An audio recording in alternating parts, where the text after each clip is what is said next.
Alright, you see these? This is the bottom half of the actual camshaft carrier. Those are the holes where the lifters are set in, okay? This right here, this little guy, that little guy right there, that's a lifter, alright? Those push down on your valves. These are your valves, right there.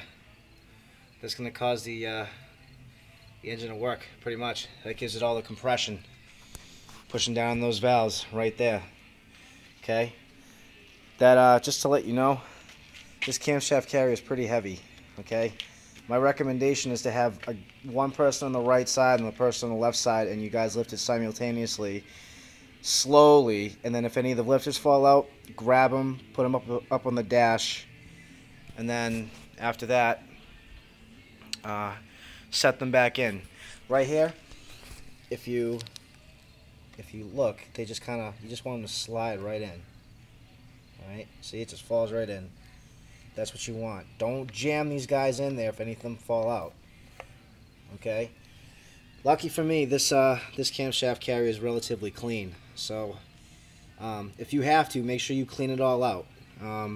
If you're going to put them back in, all these lifters back in, or if you want to clean out the lifters, do it, and then make sure you lubricate the actual chambers with oil.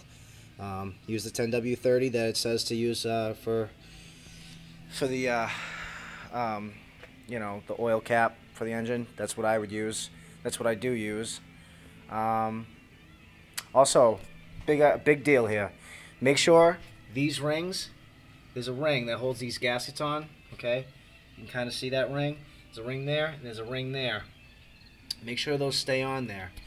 Okay, if you lose those, you got a big problem, because that's A, going to seat the gasket in, okay, and B, it's going to help you line up your head, or excuse me, it's going to line up the camshaft carrier onto the actual head. So you'll need that, so please be careful with that. Alright, next thing you got to do, you're going to have to take these bolts out, okay, out of this actual head. These are really long torque bolts. When you go to put these back on, you have to buy, if you just bought brand new bolts and you're doing it all over like me, I mean, I'm not going to recommend not getting new bolts, but I can't afford to do it right now because they're like $60 for both heads for 2 sets of 8. So you're going to have to get new bolts every time you decide to change any work in your head, because they're torqued down and they're all torque spec'd. I personally am going to I just bought these bolts because I already put this motor back together and I screwed up. So, I'm going to use the same ones. Probably shouldn't, but I'm definitely using the same gaskets here because I just bought a brand new gasket kit, and you should probably get all brand new gaskets. If you're tearing your motor down anyway, you're probably going to have to get new gaskets anyway. There's a reason why you're doing it, so you're going to have to do that anyway. But these are all good. You know, if you got new gaskets, put them on. If they don't look too bad, you know, if they look if they look clean, if they look like, you know, they're seated in nicely, you know, then I guess they're okay. But if you have a problem with your head, you're probably going to want to replace those gaskets anyway, all of them.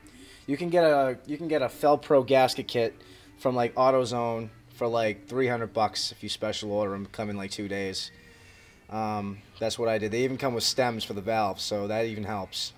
They even come with a intake plenum to the master flow system. They even come with the actual gaskets for that too, and they also come with the valve cover. What do you call them? Just the seals. This is a valve cover seal that goes with this guy right there. You can get that and all that jazz. But yeah, make sure you do that.